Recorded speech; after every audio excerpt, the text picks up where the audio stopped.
Voilà, merci beaucoup. Sud Kivu, quid de l'exploitation illicite des minéraux de Mwenga. Déjà, l'on apprend. Est-ce qu'il y aurait la démission du gouverneur du Sud Kivu? Monsieur, bienvenue, Kaleba, bienvenue. Bonsoir, monsieur David. Voilà, bienvenue à vous. Est-ce que Théo Ngouabidje aurait démissionné? Non, c'est faux et archi-faux. C'est faux. Je le confirme sur ce plateau de télévision que le gouverneur Théo Ngouabidje n'a pas démissionné. Et ce qui circule, c'est quoi? C'est des fake news qui sont fabriquées dans les laboratoires. Et je suis vraiment déçu d'avoir appris qu'une radio de la paix comme la radio Okapi venait de diffuser cette fausse information. Le gouverneur Théo Ngouabidje, il est là, il est gouverneur, parce que tout ce qui s'est passé dans l'irrégularité à Bukavu au niveau de l'Assemblée provinciale, une notification qui avait été adressée au gouverneur était suspendue par un arrêt prise par le juge de la Cour d'appel, c'était en date du 6 décembre de l'année passée. Donc Théo Ngouabidje demeure gouverneur et il est à Kinshasa pour consultation sur invitation du VEPAM de l'Intérieur. Est-ce qu'ici, il ne risque pas de subir le même sort que les autres? Il y a le gouverneur Mouyej qui était ici à Kinshasa, il n'est plus retourné. Il y a le gouverneur Zoé Kabila ici à Kinshasa, il n'est plus retourné. Et lui, il est encore ici à Kinshasa. Avec ce qui se trame, ce qui se passe au niveau du Sud Kivu, ce n'est pas presque le même sort? Ou son sort ne serait-il pas scellé? Non, écoutez, les cas du gouverneur Ngouabidje, ce n'est pas le même avec Mouyej et Zoé Kabila parce qu'il est gouverneur. Et pour votre information, il y a une notification de l'Assemblée provinciale qui lui avait été adressée, lui et son gouvernement. Il y a eu même une deuxième rénotification, c'est comme ça qu'ils l'ont surnommé. Mais pour différencier les cas que vous venez de citer, depuis que ces notifications ont été adressées, je crois que c'était en date du 3 ou du 4 décembre, aucune autorité du pays mise en copie n'a déjà pris acte de cette notification. Tu vois que son camp et celui des autres, totalement différents. Voilà, totalement différents. Donc, Théo Ngouabidje continue toujours à rester en tant que gouverneur. Exactement. Il est ici pour des consultations. Il va rentrer incessamment. Alors, il y a eu ce projet, pas projet, mais un rapport, voulais-je dire, un rapport de l'Assemblée provinciale par rapport à l'exploitation illicite des minéraux au niveau de Mwenga. Et le gouverneur serait impliqué dans cette affaire. Monsieur, bienvenue. Vous savez, les politiques congolais sont maintenant de génies en transformation d'informations. Des génies. Des génies. Parce qu'il y a eu une commission de l'Assemblée nationale constituée de députés nationaux et ils ont été accompagnés par certains administratifs. Ils sont partis à Mwenga pour inspecter, pour essayer de voir clair tout ce qui s'est dit au niveau de l'exploitation illicite des minéraux par les entreprises chinoises. Le territoire de Mwenga se trouve dans la province du Sud Kivu.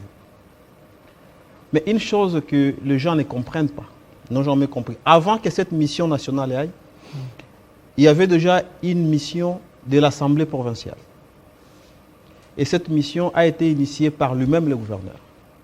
Après avoir entendu beaucoup de bruit, les députés sont partis, ils ont inspecté, ils ont travaillé dans toute transparence.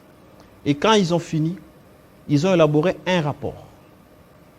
Et dans ce rapport, nulle part le gouverneur Théo Ngouabidje est cité comme impliqué dans cette exploitation. Il n'est pas cité. Il n'est pas cité. Vous avez ces rapports avec vous là? Je vais y aller tout doucement. Ce que vous voyez là, c'est le rapport qui a été... Le rapport de la commission d'enquête sur l'exploitation illicite des minéraux par les sociétés chinoises dans les territoires des Mwenga. Voilà. Lorsque vous parcourez ce rapport ici, fait par les députés provinciaux du Sud Kivu, nulle part on a cité le nom de Théo Ngouabidje. Alors pourquoi il lit? Je vais terminer. À Théo Ngouabidje. À la fin de cette mission, il a constaté qu'il y avait beaucoup de cas anormaux. C'est ainsi qu'il a suspendu l'exploitation minière dans différents sites à Mwenga. Et ça tombait à pic que l'Assemblée nationale avait aussi envoyé sa commission là-bas. Mais les gens ont voulu dire, il y a ceux qui ont prétendu dire que le gouverneur a suspendu tous les travaux parce qu'il voulait cacher quelque chose. Mais ils ne savaient pas qu'il y avait déjà une mission. Et c'est sur base de ces rapports de l'Assemblée provinciale que le gouverneur avait pris cette décision, qui est également dans ses compétences. Après celui-là, l'Assemblée nationale a envoyé les députés nationaux. J'ai le rapport avec moi ici. Dans ce rapport, nulle part le gouverneur Théo Ngouabidje est cité. Nulle part. Et d'ailleurs, il y a eu même des recommandations qui ont été adressées au gouvernement national, par l'Assemblée nationale. Toutes ces recommandations sont ici. Nulle part, le nom du gouverneur Théo Ngouabidje est cité étant impliqué dans cette exploitation illicite. Malheureusement, nous avions tous suivi à l'Assemblée ici, lorsque certains députés nationaux n'avaient pas trouvé des éléments qui citaient les noms de Ngouabidje dans ce rapport, ils ont préféré aller au-delà de ce rapport.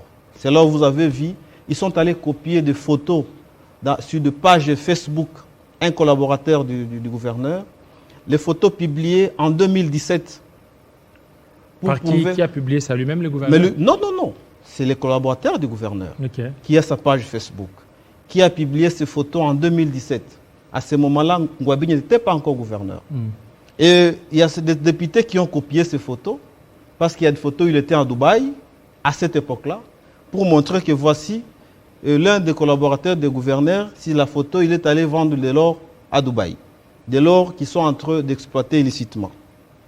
Et il n'y a pas que ça. Dans le Facebook, nous avons vu des recommandations fausses, toujours fabriquées par le détracteur du Théo Ngouabidje, disant que voici dans ces recommandations, on a cité Ngouabidje, on a cité son DIRCAB, on a cité son collaborateur, alors que dans les recommandations vraies de l'Assemblée nationale, nulle part on a cité ni Ngouabidje, ni son directeur de cabinet, ni aucun de ses collaborateurs. C'est pourquoi je voulais quand même éclairer l'opinion pour dire le gouverneur Théo Ngouabidje, il est suivi par ce détracteur, d'abord, premièrement parce que c'est l'un des gouverneurs qui s'est prononcé pour adhérer à l'Union sacrée. Cela a fâché beaucoup de gens, étant aussi derrière la vision du chef de l'État. Et il y a certains détracteurs qui ne sont pas d'accord aussi avec ses réalisations au niveau de la province. Quelles sont ses relations avec son autorité morale de la FDC, Bahati Lukwebo, Ngouabidje? Il est de ce parti. Oui, les relations sont bonnes. Mais pourquoi pas? Est-ce que vous avez entendu là où il vous a dit que les relations ne sont pas bonnes? Les relations sont bonnes, mais il faut savoir une chose, que Théo Ngouabidje, c'est un gouverneur. Il est représentant du chef de l'État au Sud Kivu. Et il le représente de manière constitutionnelle. Voilà. Il représente de manière constitutionnelle. Donc, ceux qui lisent ce rapport de l'exploitation illicite, ce sont ces détracteurs. Ces détracteurs qui transforment. Ils sont en train de... Et ce sont eux qui seraient à la base même de ces fake news là, sur sa démission. Mais bien sûr, parce qu'ils ont mis en place un système de diabolisation du gouverneur. Et il attend quoi? Parce que, non, mais ils cherchent à ce que... leur objectif, c'est quoi? Que Ngouabidje quitte la tête de la province pour que le chef de l'État perde le contrôle du Sud Kivu. C'est uniquement ça.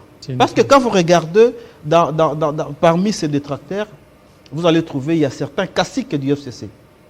Ils ont géré cette province pendant plus de 20 ans. Il n'y a pas de route.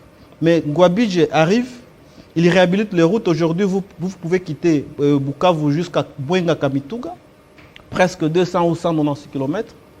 Une route nationale qu'il réhabilite avec le moyen du gouvernement provincial. Il est fait également aujourd'hui la ville de Bukavu. Vous pouvez rouler. Nous avons vu ça il y a 5 ans, il y a 10 ans. Mais même la voirie était impraticable. Alors lorsque ce détracteur voit cela, ils disent, écoutez, le résultat de Ngouabidje, c'est le résultat de Tshilombo Félix Tshisekedi, et les élections arrivent, alors il faut chercher comment détourner l'attention du chef de l'État dans cette province. Merci. Et la population dit, pas question. Pas question. Aujourd'hui, ils tiennent coûte que coûte à Ngouabidje. Non, mais ils sont en train de réclamer leur gouverneur. Ngouabidje. Ngouabidje Alors il doit rentrer, il fait quoi ici à Kinshasa? Il doit vite rentrer. il rentre et il finit cette consultation avec lui. Il n'est pas un rebelle quand même. Il ne peut pas se rebeller contre les autorités telles que nous avons vu les autres. On a envoyé l'invitation à Bukavu, mais ils ne sont pas venus répondre à l'invitation du VPM. Lui au moins il est venu parce que c'est un homme d'État en fait. Voilà, merci beaucoup. Monsieur Bienvenu Kaleba, notable du Sud Kivu. Je vous remercie également. Je salue la population de Chabunda qui me suit. Et j'insiste, je répète, Théo Ngouabidje n'a pas démissionné. Ce qui circule dans les réseaux sociaux, c'est du fake news conçu par le détracteur du gouverneur. Voilà, merci beaucoup.